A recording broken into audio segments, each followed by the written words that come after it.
bienvenue au Parlement européen pour se pencher sur les pratiques des géants de l'industrie numérique. Alors certains en Europe pensent que cette économie immatérielle, bien que fort rentable, se hausse au-dessus des lois. Ainsi, l'entreprise Google est sous le coup d'une triple accusation de l'Union européenne: tromperie aux consommateurs via Google Shopping, abus de position dominante avec son système d'exploitation donc pour appareils mobiles Android, et puis optimisation fiscale. En effet, Google est donc menacé d'une amende record de 10% de son chiffre d'affaires, soit 7 milliards d'euros, par la commissaire à la concurrence, Margrethe Vestager, dans les semaines à venir. Nous allons en discuter aujourd'hui avec nos invités. Evelyne Gebhardt, bonjour. Bonjour. Vous êtes députée européenne des socialistes et démocrates en Allemagne. Pas contre, vous me disiez, évidemment, ces géants du numérique a priori, mais attention aux méthodes. Alors, je vois que vous êtes venu équipé. En ce qui vous concerne, Monsieur Maragall, Ernest Maragall, vous êtes député européen du groupe des Verts. Vous avez la tablette, le smartphone, oui, et vous savez tout du sujet donc. Député européen, je le rappelle, des Verts espagnols. Et puis nous sommes également en compagnie de James Waterworth, bonjour, vice-président d'une association de défense de l'industrie informatique, CCIA, lobbyiste aussi enregistré au Parlement européen, puisque maintenant ça se fait de cette façon-là. Et en face de vous, eh bien, quelqu'un qui, lui, n'aime pas beaucoup Google parce qu'il est consultant et plaignant contre Google, Jacques Lafitte, fondateur d'Avisa. Alors, je le rappelais, à partir du 19 avril, cette fameuse commissaire européenne à la concurrence, qui décidément fait beaucoup parler d'elle, a envoyé un acte d'accusation en bonne et due forme à Google. Ça n'est pas tout à fait anodin. Elle l'accuse effectivement de ne pas procéder de façon très compétitive, on va dire. Elle s'occupe justement de la bonne compétition. Oui, d'ailleurs, le Parlement européen, déjà en 2014, avait demandé à la commissaire Vestager de se pencher sur ces problèmes, parce que nous voyons très bien que cette position dominante de certaines grandes entreprises fausse la concurrence, en fait, et fait en sorte que beaucoup de petites entreprises, de start-ups, se trouvent dans l'incapacité de trouver un marché, parce que c'est très fermé. Et je pense que c'est très bien que Mme Vestager se penche si fortement sur ces problèmes-là et s'occupe des droits des citoyens. Que nos téléspectateurs comprennent un peu ce qu'on reproche finalement à Google, c'est d'exiger des fabricants de mobiles qui utilisent Android, qui est un système ouvert en vérité, d'installer aussi le moteur de recherche par défaut Google, Chrome, etc. Et tout ça avec de fortes incitations financières. C'est ça, il y a une relation très concrète que Mme Vestager a mis sur la table. Ça vient de loin, mais derrière ça, il y a une vraie prison commerciale virtuelle qui nous limite et qui nous fait impossible de décider quelles sont les applications, quels sont les usages, quels sont les produits, Donc c'est un double jet, on dirait, on peut supposer. Une clé pour ouvrir, mais aussi une clé pour nous fermer dans une présence parfaitement établie. Alors cela dit, il y a quand même un gros risque. Maintenant, on l'a dit, elle a l'air très déterminée, cette commissaire à la concurrence. Il y a une amende possible qui peut aller jusqu'à 10% du chiffre d'affaires d'un groupe comme Google. Ça représenterait à peu près 7 milliards d'euros. Alors vous êtes plutôt pro-industrie, on l'a dit. Est-ce que vous trouvez que c'est justifié, tous ces reproches ? Comme les autres tribunaux dans le monde, en Allemagne, en Grande-Bretagne, au Canada, aux États-Unis, en Taïwan, qui ont dit qu'en fait, Google n'a fait rien de mal. Donc, je crois qu'on verra plutôt la même chose ici. C'est clair qu'il n'y a pas de prison. Les consommateurs tout à fait libres dans un Android. Ils peuvent télécharger n'importe quelle application qu'ils veulent et que la plupart de l'application qui sont téléchargées sont les applications qui n'appartiennent pas à Google. L'année dernière, en 2015, il y avait 100 milliards d'applications téléchargées dans le monde. Donc, c'est clair que les consommateurs sont très actifs. Alors, c'est compliqué de faire la preuve dans ces cas-là. Vous êtes plaignant sur une autre affaire. Moi, j'ai plusieurs amis dont les boîtes ont été détruites par Google et qui m'ont convaincu de les aider à déposer plainte, ce que j'ai fait bénévolement, parce que les boîtes étant mortes, il n'y avait rien pour payer mes factures. Et ça a commencé en... Il y en a un, il a carrément disparu de l'index. Il avait un site dont une technologie très sympathique, avec des applications, des sites dont la fréquentation montait de 10% par mois, et elle a baissé de 90% en 24 heures. Et Google vous explique que c'est sur les mérites, que forcément ça n'apportait rien aux consommateurs, sinon ça n'aurait pas baissé. Mais c'est une blague. Donc favoriser ses propres logiciels, ses propres produits, ses propres services, c'est aussi ce qu'on lui reproche via ces moteurs de recherche. Ça, vous entendez ce que dit monsieur? Et comme dit la justice allemande, c'est tout à fait permis. Google peut le faire. Donc, je suis... La justice allemande dit ça, Madame Gebhardt? Oui, mais disons, nous sommes ici dans la législation européenne et je pense que c'est ça qui compte.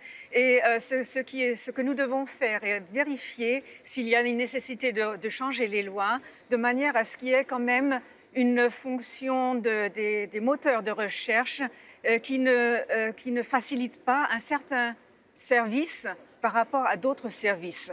Et je pense que c'est cela d'ailleurs que nous avons demandé à la Commission européenne de vérifier s'il n'était pas nécessaire de faire une différenciation entre les moteurs de recherche d'une part et les séparer des services qui sont proposés par la même entreprise parce qu'il est clair que c'est normal presque que les moteurs de recherche qui ont des services propres essayent de les mettre en avant par rapport aux autres. Et ça, c'est une chose que nous n'acceptons pas, que nous ne pouvons pas accepter. Il y a des gens qui se sont plaints de la manipulation des résultats de moteurs de recherche. Ça a commencé comme ça en 2009-2010. Et c'était pas exclusivement C'est-à-dire sur qu'on Google vous Shopping. conseille toujours quelque chose qui est proche de Google. Google mettait systématiquement ses services en avant. Ce n'est pas un problème qui a toujours existé. Ça a commencé en 2006-2007 quand ils ont introduit ce qu'ils appellent la recherche universelle, c'est-à-dire, indépendamment des résultats de l'algorithme, je te case mes services en premier. Voilà, c'est ça que ça voulait dire. Par défaut. Mais il n'y avait pas que le shopping. Il y avait, par exemple, la recherche basée sur les cartes. Il y avait un certain nombre d'autres plaignants comme moi, c'était une petite boîte de technologie, peu importe. Ce qui est certain, c'est que cette première enquête n'a pas prospéré très rapidement. Je pense que la Commission est en train de regarder d'autres sujets encore, comme le marché de la publicité. On va déjà parler de ce shopping. Comment est-ce qu'on peut influencer les consommateurs? Vous dites après tout... Non, c'est un modèle neutre, on ne sait pas, les algorithmes de toute façon sont très secrets, c'est difficile à démontrer. Et c'est la question de qui doit décider. Donc l'important c'est que le consommateur a beaucoup de choix. Est-ce que le consommateur a beaucoup de choix où il va chercher des chaussures, quoi que ce soit en Europe sur Internet? Oui, tout à fait. Nous on a fait des recherches avec les investisseurs parce que s'il n'y a pas de concurrence en Europe, c'est clair que les investisseurs ne vont pas mettre leur argent dans ce genre de commerce électronique. Ce qu'on a vu, c'est qu'entre 2012 et 2015, les investissements en e-commerce ont augmenté de 1 milliard jusqu'à 12 milliards. Donc soit les investisseurs sont fous parce qu'on ne peut pas être concurrentiel dans ce marché, soit il y a l'occasion pour être concurrentiel avec Google et Amazon et eBay et tous les autres. Donc pour nous, c'est clair que le consommateur et l'investisseur a la capacité d'innover et d'acheter où il veut.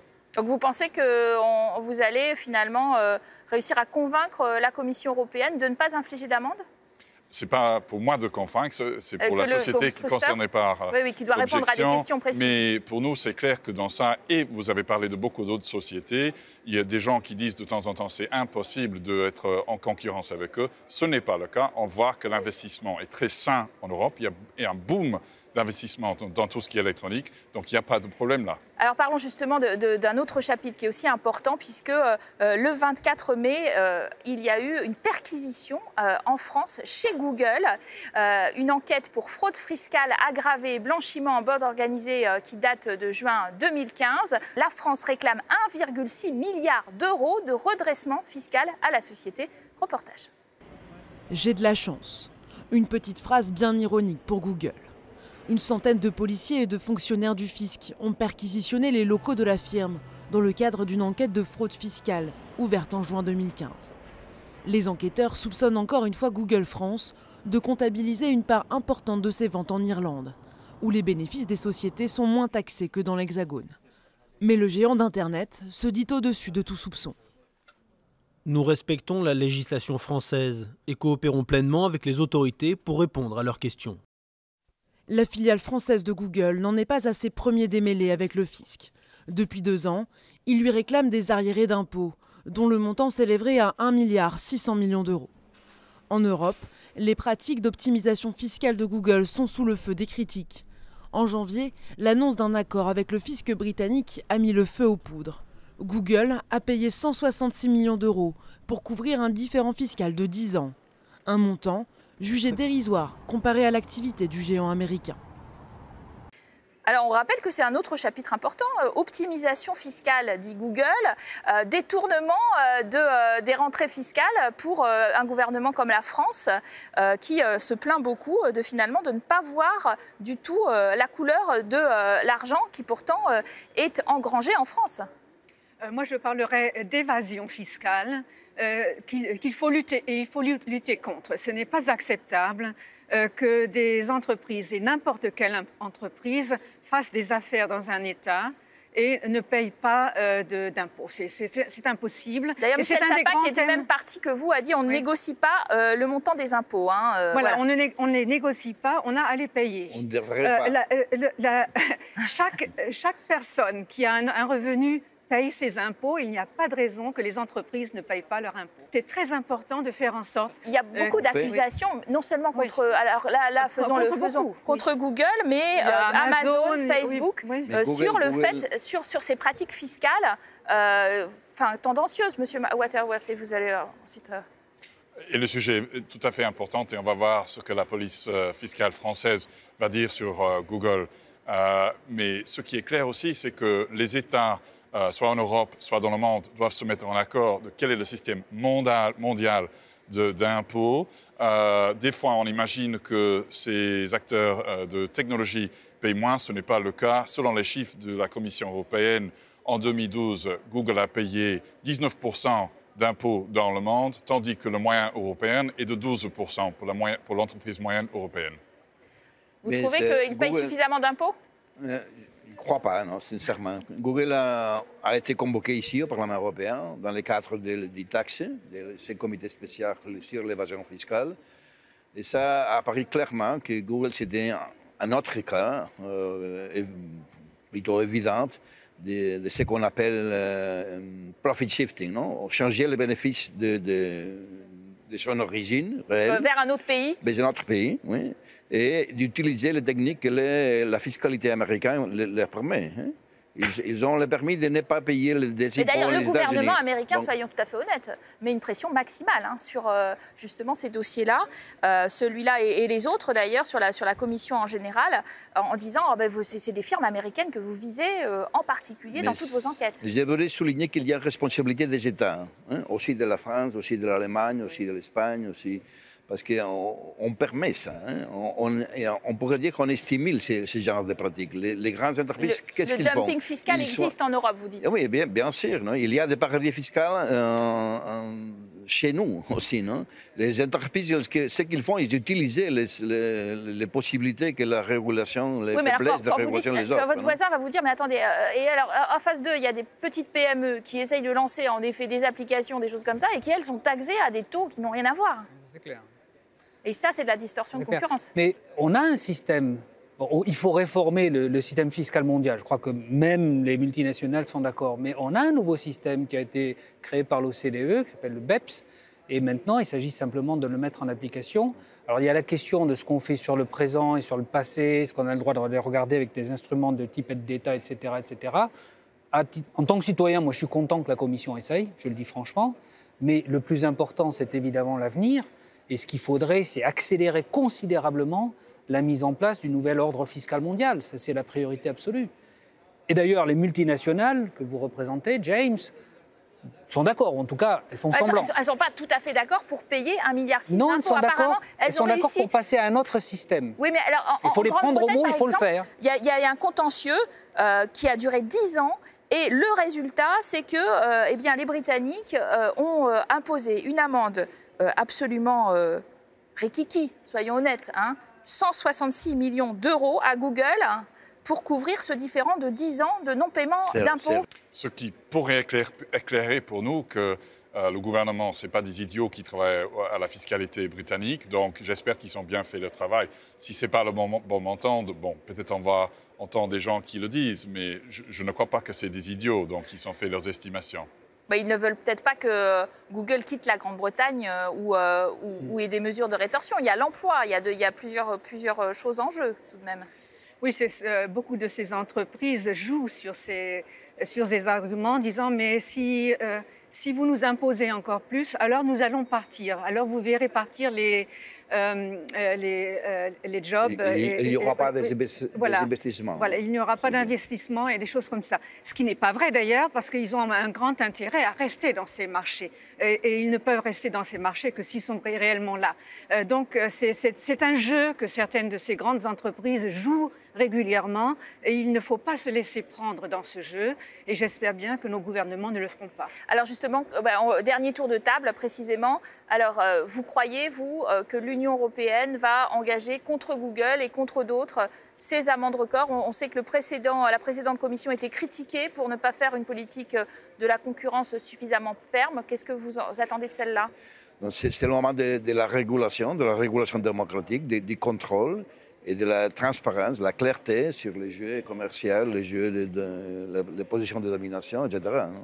C'est ça le moment. Pour répondre très clairement à votre question, moi je pense qu'il y aura non pas une, mais plusieurs décisions de la Commission européenne contre Google avant la fin de la précédente commission, enfin avant 2019. Comment vous voyez la suite? On verra bien. Je crois que c'est sûr que Mme Vestager est très indépendante, elle fait bien son travail. Mais c'est clair que, vu que la première objection de la Commission était l'année dernière, les arguments de Google sont pris très au sérieux, donc ce n'est pas tout à fait évident que ça va terminer avec un problème pour Google. Vous dites? Madame Vestager, ça va mal se finir? Non, ça va peut-être mal se finir pour Google, c'est bien possible. Parce que Madame Vestager est très indépendante, en effet. Elle prend son travail au sérieux et j'ai très confiance en elle parce qu'elle a montré qu'elle sait prendre les décisions nécessaires. Alors, merci d'avoir très bien illustré ce débat sur cette économie numérique qui est vraiment rentrée dans nos vies. Merci à vous de nous avoir suivis. Vous restez en notre compagnie pour la seconde partie où nous allons retrouver un grand invité comme toutes les semaines.